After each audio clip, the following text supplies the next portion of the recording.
Hello? You're a random subscriber. Well, how are you doing? Thank you for the subscribe. What can I do for you? You want to know if I know what happens at the end, at the climax of Wonder Woman 1984? Well, actually, I do. Me and Diana get married and live happily ever after. Is this thing on? Welcome back to Big Mouth, and fancy seeing you here, and you are very welcome, my friends, and especially my enemies. Come in, sit down. I'm going to be reading two articles, not one, but two articles from Screen Rant. Later on, I'll be reading you an article about Wonder Woman 1984 and what massive meaning basically Patty Jenkins is saying in 1984 kind of means for the film. And that's interesting because you remember about a week ago or a few videos ago I was talking about 1984 meaning a lot more than the year. Now she's saying 84 was a very massive year and that has something to do with it. So I think she's playing with the facts there a little bit, teasing us. I can't wait to see that trailer. Anyway, one thing I want to tell you, I'm more determined than ever to get the Snyder Cut released. Now, just because I don't talk about release the Snyder Cut every video doesn't mean I've lost my passion. You know, there's so many things to talk about. It can't be every day. But there is an article on Screen Rant about the uncredited Ares actor. And it's tragic because one thing I've always kind of valued about our industry is that everyone gets their credits. But this is just so classless. So let's give it a read.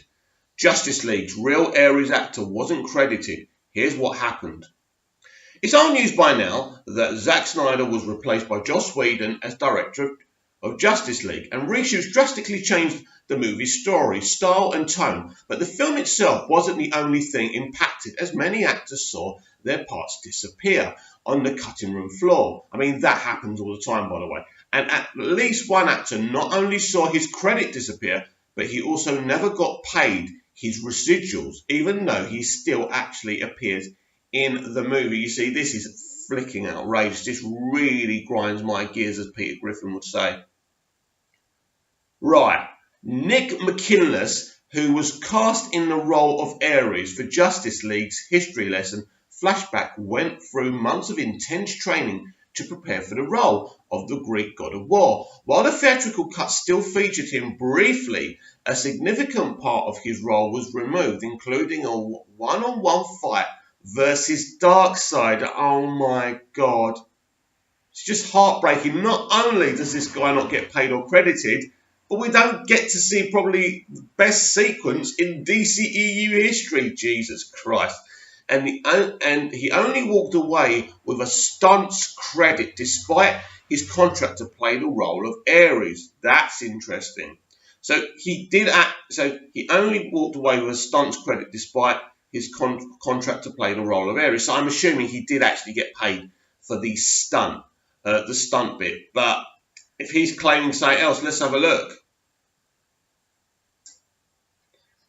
The situation is unfortunate for both McKinless and for fans, as the fans ended up missing out on a much more intense history lesson with a bigger role for the Greek gods, particularly Ares, than what was shown in the theatrical cut. We were first introduced to Ares in Wonder Woman's history lesson scene, which depicted him growing jealous of his father Zeus' creation, mankind, and sought to corrupt them. Zeus forced him to retreat, but centuries later he returned to start wars on Earth until Wonder Woman defeated him. Justice League takes place before all this. Before all this? Well, no, Justice League doesn't take place. Oh, yeah. No, what? That doesn't even make sense. Justice League takes place before all this, while Ares was still allied with the other Greek gods. Oh, right, okay, I get it. Sorry. Can't read, can I? Never mind. In the theatrical cut of Justice League, Steppenwolf attacks Earth to use the mother boxes to create the unity, but the armies of man and some Greek gods stand against him. In the battle, there's a brief shot where Ares can be seen attacking Steppenwolf before he's forced to retreat. But things were drastically different in Zack Snyder's cut before the Joss Whedon reshoot. In the Snyder Cut, it was actually the DC mega-villain Darkseid who led the invasion of Earth, according to Greek text found on the murals of the set from a cut Wonder Woman scene. Darkseid was the one that invaded and faced off against Ares. Screen Rant has verified with a source close to production that Darkseid was indeed the intended villain in this scene. When it was shot, according to Zack Snyder, social media comment from Vera, it may have been a younger Darkseid going by the name of Uxas. In the comics, Uxas takes the name Darkseid after acquiring the Omega Force, which gave him the power of a new god. Greg Draven, the actor who played the Viking that buried the Mother Box in the history lesson, remember him, revealed to Screen Rant that the Greek gods Zeus, Ares and Artemis arrived just when the armies of man are being beaten down and close to defeat. Their arrival turns the tide and energizes the tribes of men to push back. In the Justice League history lesson, the role of Ares was played by Nick McKinless. McKinless verified with Screen Rant that he shot a longer fight scene than what was included in the theatrical cut. When the scene was shot by Snyder, Nick wasn't told who the villain was, as he faced off against a green-suited stand-in on set. But a source also close to production verified with Screen Rant that the fight was indeed against Darkseid, and the stunt performer provided motion capture for the battle separately, while Darkseid's voice, face capture and motion capture for other scenes were performed by actor and audiobook reader Ray Porter. We already know that, don't we? On a later date. In the fight, McKinless said he jumped off a box. VFX would correct this to pick him up mid-air in a massive leap and landed in a signature. Zack Snyder posed with his giant axe embedded in Darkseid. After this, he swung his axe around his head. Like a hammer thrower in track and field, there were no enemies present on set, but the description seems like the second part may have been him battling off a swarm of parademon, counter-attacking after he injured Darkseid. This attack may be what ultimately turned the tide against Darkseid, with the other Greek gods fighting back, Darkseid's forces leading to his retreat. McKinless told Screen Rant he trained for the role from February 2016 to April 2016, so that's a lot of training, isn't it? Dropping down to just 6% body fat. Wow. So this is what McKinless had to say.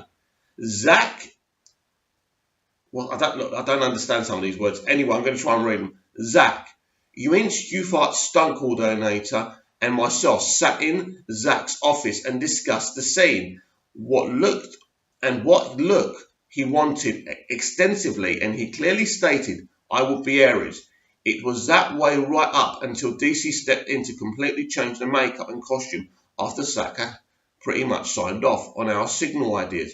We did so many changes it was getting ridiculous. Frankly, Zach's vision was skin like paper and veins like worms. I managed to implement a plan and train myself to get the required results. As well as being a stunt coordinator, I've also trained athletes and actors my whole life, so I knew what was necessary.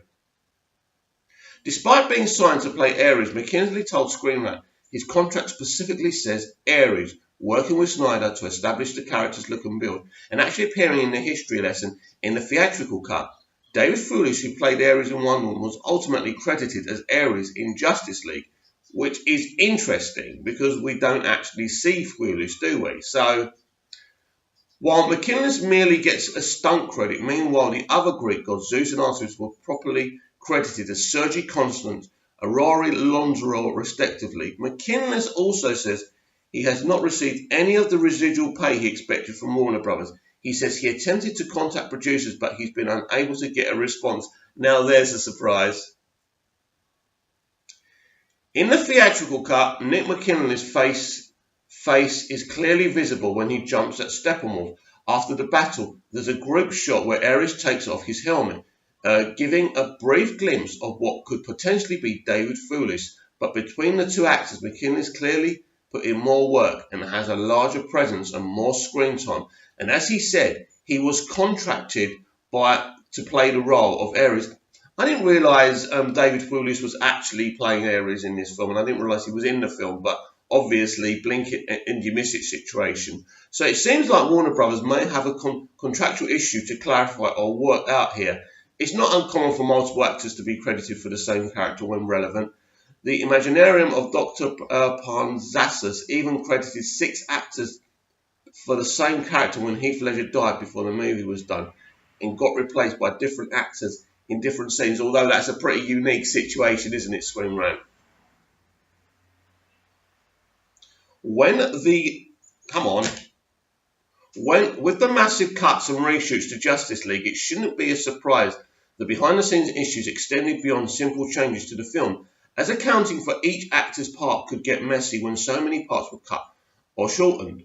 No other actors have come out yet to express similar contractual or pay issues with the movie. If they did, they'd have to release the Snyder Cut, surely.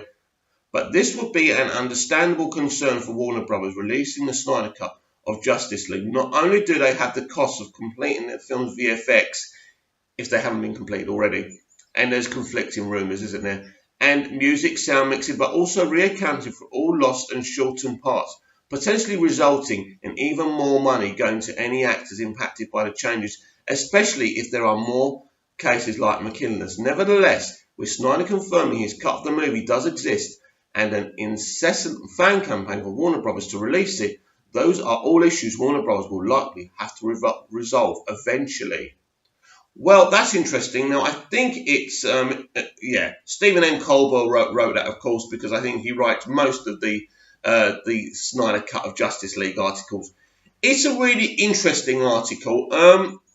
The McKinley situation, look, Warner Brothers, all studios have got themselves covered in situations like this. Basically, they can get away with crediting him as a stuntman in the theatrical cut because he's barely in it. Now, there's this thing where his face is seen. So could that mean he could take them to court? I don't know. I don't know. I think they can get away with the stuntman thing. I think if they release the Snyder Cut, they're going to have to pay him more money. But he's uncredited as an actor, but he is credited as a stuntman. So it's got to be careful because I mean, look at this headline. I mean, it's a bit unprofessional here, isn't it? Justice League's Real Ares actor wasn't credited. Here's what happened. But he clearly is credited because he's not credited as an actor because actually McKinless isn't an actor, he's a stuntman, and that's exactly what he's been credited for. Now, I'm all for getting actors who are not being credited justice and getting all the people who didn't get the credits because Snyder's version was never released the credits they deserve.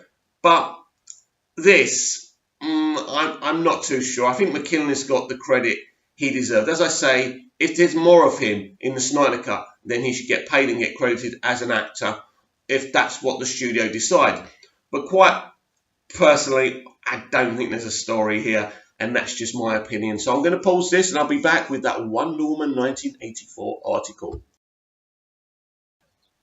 Yeah, I'm back with this Wonder Woman 1984 article. As I said before, there's some very interesting theories on this film. Nobody really knows what we're going to get, and this is my must-see movie now. This is the movie I'm looking forward to, not Star Wars, not anything else. There's actually not many films to look forward to. As I say, having seen it myself, seen the test screening Joker, but apart from that, there's not really anything I can think of off the cuff, apart from Wonder Woman 1984 in the next year or so that I'm that excited about. Of course, Birds of Prey I'm excited for, but I think Wonder Woman 1984 is literally going to change the DCEU forever. So I am very, very excited for that film, and I'm trying to get myself a test screening in the next few months for that one. So let's see if I can get that done. Anyway, right. Wonder Woman 1984 setting was chosen for a very specific reason. Yeah, this is by Hannah Houlihan. So let's see this article. According to Wonder Woman 1984's director Patty Jenkins, the film's setting in 1984 was chosen for a very specific reason. The continuation of Diana Prince's story is one fans have eagerly been waiting for since the first film exceeded DC, Warner Brothers and fans' expectations back in 2017. It didn't exceed expectations. This is Wonder Woman. Wonder Woman is the same as Batman and Superman. Those three characters should be getting at least billion-dollar movies. And if you're not, you should be concerned. Now, I know 800 million was very good for the film, and we were all happy, especially because a solo DCEU film never made that type of money before. But in truth, really, Wonder Woman should be making at least $1 billion a movie. The character is that big, and Superman and Batman should be doing the same kind of money. And I expect Wonder Woman 1984 to be making that type of money, hopefully, fingers crossed. The film broke box office records during its release, even becoming the highest grossing superhero origin film at the time, of course. The movie was originally set for a release date on November the 1st of this year, but the film's release was pushed back to June the 5th, 2020 instead. So as not to rush production, ultimately this decision is one that fares better for a film that had such strong success with Wonder Woman's release during the summer. The film finished production in December 2018 and is set to pit Diana of Themyscira against the villain cheetah Kristen Wiig. That's interesting casting as well. I like the casting, but it's going to be interesting to see if that can be pulled off. As an archaeologist named Dr. Barbara Ann Minerva by day and huntress with superhuman abilities by night. Chris Pine will also be reprising his role as the beloved Steve Trevor, which left many fans wondering just how he'll be returning after his heartbreaking death in the first film. A few details have emerged around that topic, speculating that Pedro Pascal's character Maxwell Lord will be making a deal with Dinah to bring Steve back if she does his bidding. I love that casting, by the way, and I love Maxwell Lord, so I'm really happy we're getting a bit of Maxwell Lord, or a lot of Maxwell Lord, in Wonder Woman 1984.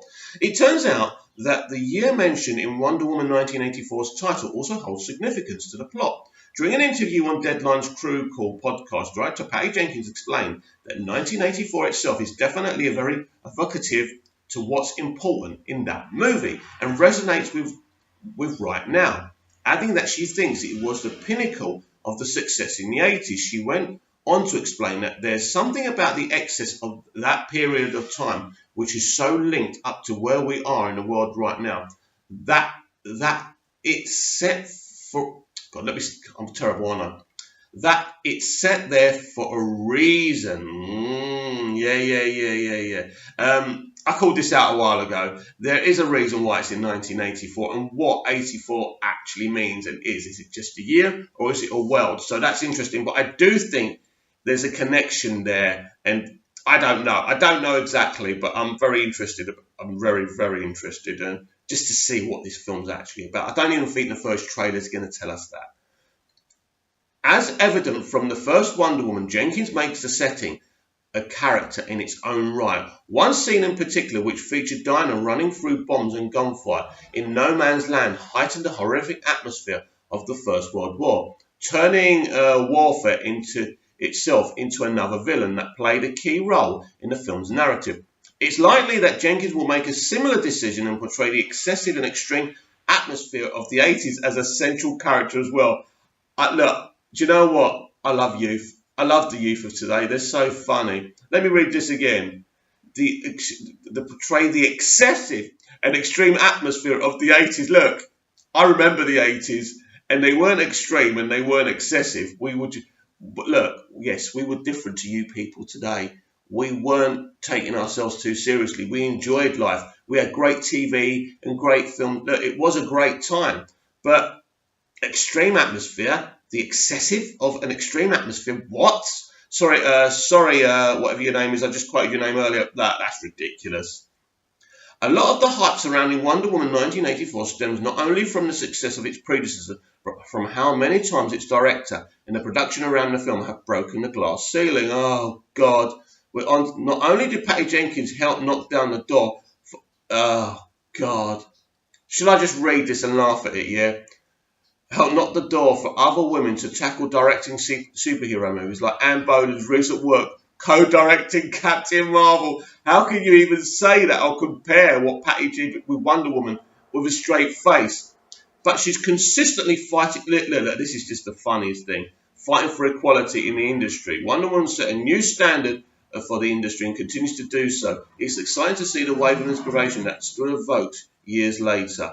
So basically, this is so funny that she had to get that little bit in about, equality and all that. Look, Patty Jenkins is a great director because she's Patty Jenkins, not because she's a woman. But unfortunately, we are in this atmosphere, and we still have to live in this atmosphere by crazy people like this.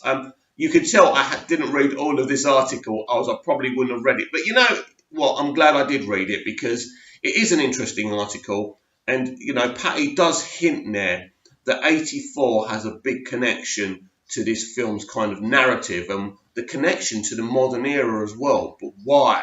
What's going on? And was Grace Randall's source right? Are we getting a flashpoint? Will Wonder Woman 1984 rewrite the DCEU forever?